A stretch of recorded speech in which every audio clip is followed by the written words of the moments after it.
The rate of heat flow through the cross section of the rod shown in the figure where T2 is greater than T1, यानी कि ये temperature T2 जो है वो T1 से ज्यादा है, तो heat flow right to left होगी। और thermal conductivity of the material कितना दिया हुआ है हमें, K दिया हुआ है। तो हम एक चीज जानते हैं कि अगर ये जो हमें रॉड दी गई है, ये जो ऑब्जेक्ट दिया गया है, अगर यूनिफॉर्म क्रॉस सेक्शन का होता और इसकी लेंथ कितनी होती, L होती, तो हम लोग लिखते हैं heat current is equal to L, heat current is equal to K A delta T divided by L. लिख सकते थे K A delta T divided by L, अगर ये यूनिफॉर्म क्रॉस सेक्शन का होता और इसकी लेंथ कितनी होती, एल। और हम ये भी लिख सकते थे I is equal to delta T divided by R, और आर की वैल्यू कितनी है, एल डिवाइडेड बाई के ए। मतलब इस पूरे ऑब्जेक्ट का क्या, थर्मल रेजिस्टेंस। तो delta T divided by thermal resistance हम यहाँ पर लिख सकते थे आर, और आर की वैल्यू कितनी होती है, एल डिवाइडेड बाय के ए, अगर ये यूनिफॉर्म रॉड होती। लेकिन बेसिकली ये यूनिफॉर्म रॉड नहीं है, ये यूनिफॉर्म रॉड नहीं है।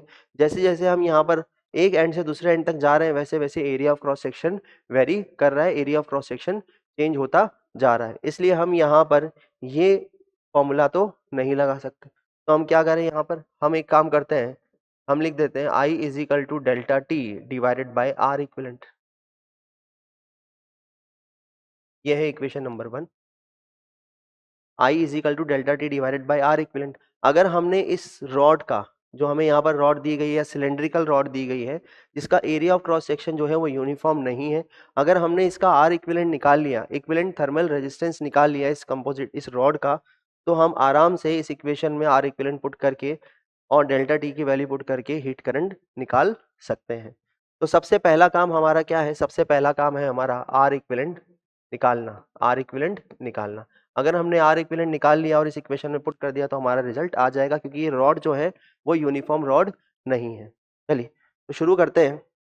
ये हमने एक डायग्राम यहाँ पर बना लिया इसी रॉड के कॉरेस्पॉन्डेंस, ठीक, जिसकी थर्मल कंडक्टिविटी कितनी है, के, इसकी लेंथ कितनी है, एल। एक साइड का जो है वो एरिया ऑफ क्रॉस सेक्शन का जो रेडियस है वो है R1, दूसरी साइड का R2, और टेम्परेचर जो है वो है T2 और यह है T1। हमें यहाँ पर निकालना है क्या, आर इक्विवेलेंट। हमें यहाँ पर सबसे पहले आर इक्विवेलेंट निकालना है।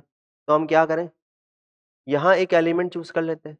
ये मैंने एक एलिमेंट चूज कर लिया जिसकी लेंथ कितनी है dx, इसकी रेडियस कितनी है r, और ये एक साइड से जो है वो x डिस्टेंस दूर है, ठीक। तो इसका छोटा सा जो मैंने एलिमेंट चूज किया है, हीट करंट के परपेंडिकुलर जो इसका एरिया होगा वो डेफिनेटली पाई आर स्क्वायर होगा, और हीट करंट के अलोंग जो इसकी लेंथ होगी वो dx होगी। तो इसका आर इक्विवेलेंट कितना हो जाएगा, इसका आर हो जाएगा डी आर, छोटा सा थर्मल रेजिस्टेंस, वो हो जाएगा कितना, के, या ये हो जाएगा L, यानी कि dx divided by k into A कितना है, पाई आर स्क्वायर।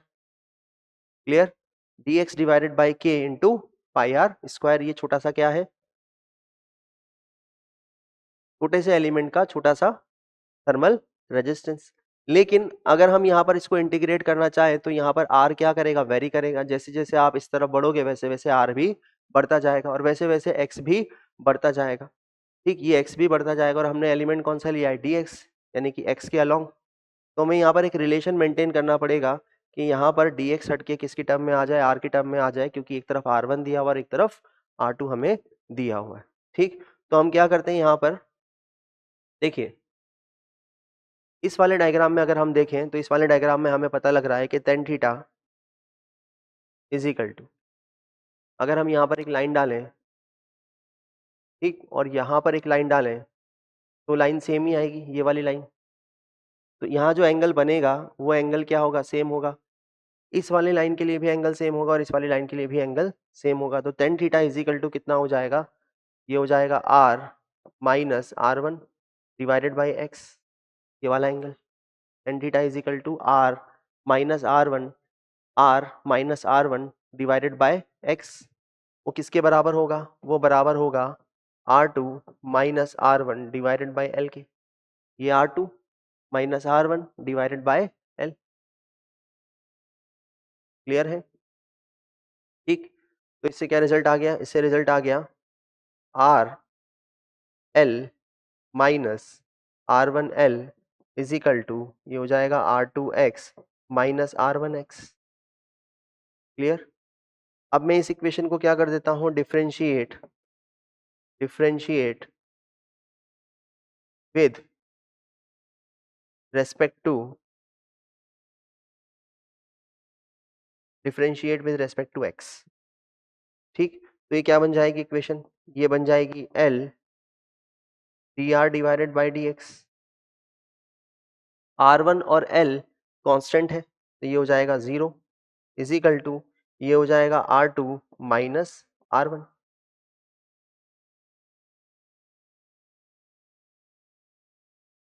क्लियर इतना? ठीक, तो इससे क्या हो जाएगा? ये हो जाएगा dx is equal to, dx is equal to कितना आ गया? dx is equal to L dr divided by R2 minus R1। L D R divided by R2 minus R1। ये dx की वैल्यू आ गई। क्या dx की वैल्यू मैं यहाँ पर पुट कर दूं? इक्वेशन नंबर 2 इसको नाम दे रहा हूँ, क्योंकि हमने इक्वेशन नंबर 1 ऑलरेडी यहाँ पर लिखा हुआ है और आर इक्विवेलेंट की वैल्यू हम यहाँ पर फर्दर पुट करने वाले हैं कैलकुलेट करके। तो ये इक्वेशन नंबर 2 होगी। इक्वेशन नंबर 2 में मैं ये वैल्यू पुट कर देता हूँ, तो कितना हो जाएगा? D R is equal to, D R is equal to, D X की जगह क्या रख दें? L D R upon R2 minus R1। ठीक,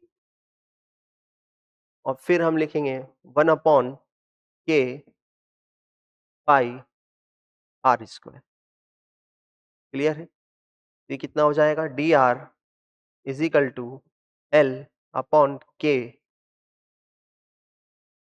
R2 माइनस R1 इंटू पाई।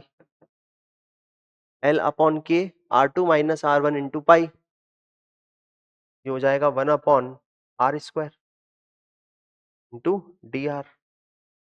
और इंटीग्रेट कर देते हैं इसको, कहां से कहां तक? R1 से लेकर के R2 तक।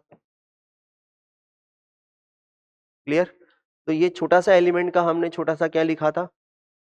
Thermal resistance. और जब इसको इंटीग्रेट करेंगे तो इस पूरी रॉड का थर्मल रेजिस्टेंस हमारे पास इक्विवेलेंट आ जाएगा। कहां से कहां तक हमें इंटीग्रेट करना है? लिमिट R1 से लेकर के R2 तक हमें इसको कैलकुलेट करना है। तो R कितना हो जाएगा? R इज इक्वल टू, ये हो जाएगा L अपॉन के पाई R1 R2। जब इसको कैलकुलेट करेंगे तो हमारे पास ये रिजल्ट आने वाला है, L अपॉन के पाई R1 R2। तो ये आ गया हमारा R इक्विवेलेंट इस पूरी रॉड के लिए, इस पूरे सिलेंड्रिकल रॉड के लिए जिसका area of cross section uniform नहीं था। ठीक, तो वापस से हम यहाँ पर इक्वेशन नंबर 1 लिख ले हैं, I is equal to delta T divided by R equivalent. तो यहाँ हम इक्वेशन नंबर 1 लिख रहे हैं, I is equal to delta T divided by R equivalent. तो I is equal to delta T कितना? T2 minus T1 divided by R equivalent कितना? L divided by pi K R1 R2। तो I is equal to कितना आ गया? I is equal to आ गया पाई K R1 R2 T2 minus T1 divided bye L। अब इसमें match कर लेते हैं हमारी कौन सी इक्वेशंस, कौन सा ऑप्शन सही बैठ रहा है। तो ये हो जाएगा कितना? पाई के पाई R1 R2 T2 minus T1 divided bye L, के पाई R1 R2 T2 minus T1 divided bye L। तो ऑप्शन 1 हमारा करेक्ट ऑप्शन होगा। ठीक है, तो हमने इस क्वेश्चन को कुछ इस तरीके से सॉल्व किया है। हमने आर इक्विवेलेंट निकाल लिया और आर इक्विवेलेंट निकालने के बाद इक्वेशन नंबर 1 जो कि होता है delta T divided by R equivalent heat current के लिए, उसके अंदर आर इक्विवेलेंट की वैल्यू पुट कर दी और फाइनल हमारा आंसर आ गया। ठीक, तो इसको आप नोट कर लीजिए।